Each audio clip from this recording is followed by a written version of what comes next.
livro de Juízes. Lembre-se, depois que Josué levou as tribos de Israel para a terra prometida, ele os chamou para serem fiéis à aliança com Deus, obedecendo os mandamentos da Torá. E se eles fizessem isso, mostrarão a todas as outras nações como Deus é. Assim, o livro de Juízes começa com a morte de Josué e, basicamente, conta a história do fracasso total de Israel. O nome do livro vem do tipo de líderes que Israel teve nesse período. Antes de terem reis, todas as tribos estavam sendo governadas por esses juízes. Não pense em um tribunal. Esses eram líderes político-militares regionais, mais parecidos com chefes tribais. E, um aviso importante, o livro de Juízes é muito perturbador e violento. Ele conta a história trágica da corrupção moral de Israel, da sua má liderança e basicamente como eles não são muito diferentes do que os cananeus. Mas essa história triste também pretende gerar esperança para o futuro. E você pode ver isso na maneira como o livro foi projetado. Há uma grande introdução que prepara o terreno para o fracasso de Israel, já que eles não expulsam os cananeus remanescentes. Em seguida, a grande seção principal do livro tem histórias sobre a corrupção crescente dos juízes de Israel. E a progressão aqui mostra como os líderes de Israel vão de muito bons a regulares e de ruim a piores.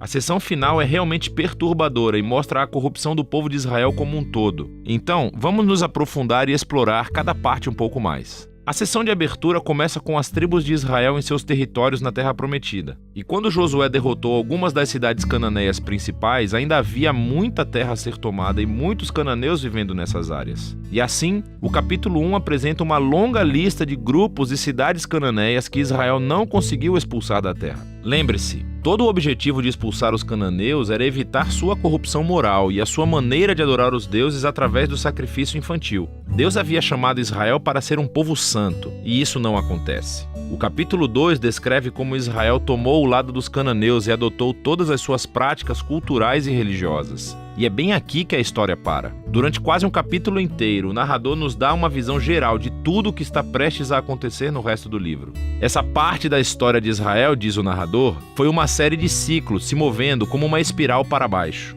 Assim, Israel tornava-se como os cananeus e assim pecariam contra Deus. Deus permitiria que eles fossem conquistados e oprimidos pelos cananeus. E por fim, os israelitas veriam o erro de suas escolhas e se arrependeriam. Então, Deus levantaria um libertador, um juiz dentre Israel, que derrotaria o inimigo e traria uma era de paz. Mas, finalmente, Israel pecaria novamente e começaria tudo de novo. Esse ciclo fornece o conceito literário e o fluxo para a próxima seção principal do livro. Ele se repete para cada um dos 6 juízes principais cujas histórias são contadas aqui. As histórias dos 3 primeiros juízes, Otiniel, Eude e Débora, são aventuras épicas, mas são também histórias extremamente sangrentas. Ou os próprios juízes, ou as pessoas que ajudam os juízes derrotam seus inimigos e libertam o povo de Israel. As histórias sobre os próximos 3 juízes são mais longas e se concentram nas falhas de caráter dos juízes, que ficam cada vez piores. Gideão começa muito bem. Ele é um covarde, mas finalmente chega a confiar que Deus pode salvar Israel através dele.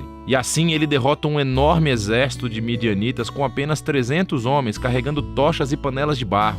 Mas Gideão tem um temperamento desagradável e mata um bando de companheiros israelitas por não ajudá-lo em sua batalha. E tudo começa a piorar. Ele fabrica um ídolo com o ouro que ganhou das suas batalhas, e depois que morre, todo Israel adora o ídolo como um deus, e o ciclo começa novamente. O próximo juiz principal é Jefté, que é uma espécie de bandido mafioso que vive nas colinas. E quando as coisas ficam realmente ruins para Israel, os anciãos vêm até ele implorando pela sua ajuda. E Jefté foi um líder muito eficaz, ele ganhou muitas batalhas contra os amonitas. Mas ele era tão pouco familiarizado com o Deus de Israel que o trata como um deus cananeu e promete sacrificar a sua filha se vencer a batalha. Essa história trágica mostra o quanto Israel caiu. Eles não conhecem mais o caráter do seu próprio Deus, o que leva ao assassinato e à falsa adoração. O último juiz, Sansão, é de longe o pior. Sua vida começa cheia de promessas, mas ele não tem consideração pelo Deus de Israel. Ele era promíscuo, violento e arrogante. Ele obteve vitórias brutalmente estratégicas sobre os filisteus, mas apenas à custa da sua própria integridade. E a sua vida termina em uma corrida violenta de assassinato em massa. Agora, uma nota rápida aqui. Você notará um tema repetido na seção principal do livro. Em momentos-chave, o Espírito de Deus capacitará cada um desses juízes a realizar grandes atos de libertação. O fato de que Deus usa essas pessoas completamente errôneas não significa que ele endossa todas ou até mesmo qualquer uma de suas decisões. Deus está comprometido primeiramente a salvar seu povo,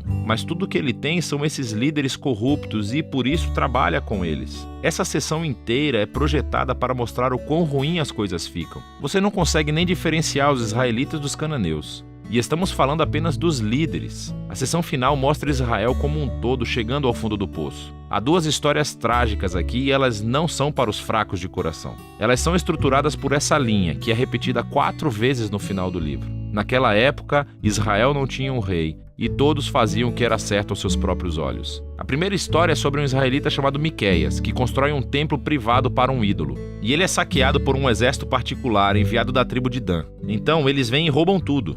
E eles queimam a cidade pacífica de Laís e assassinam todos os seus habitantes. É uma história horripilante. Quando Israel se esquece do seu Deus, o poder e a força consertam as coisas. A história final do livro é ainda pior. É uma história chocante de abuso sexual e violência que leva à primeira guerra civil de Israel. É muito perturbador e esse é o objetivo. Essas histórias servem como um aviso. A queda de Israel até a autodestruição é o resultado de se afastar do Deus que os ama e que os salvou da escravidão do Egito. E agora Israel precisa ser libertado de si mesmo. O único vislumbre de esperança nessa história é encontrado nessa linha repetida na última parte do livro. Na verdade, forma a última frase da história: Israel não tem rei. E assim, o palco está montado para que os seguintes livros contem as origens da família do rei Davi, o livro de Ruth, e também as origens do próprio reinado de Israel, o livro de 1 Samuel. Mas a história dos juízes tem valor como uma tragédia. É uma explicação séria da condição humana e eventualmente mostra a necessidade da graça de Deus para enviar um rei que resgatará o seu povo. E esse é o livro de Juízes.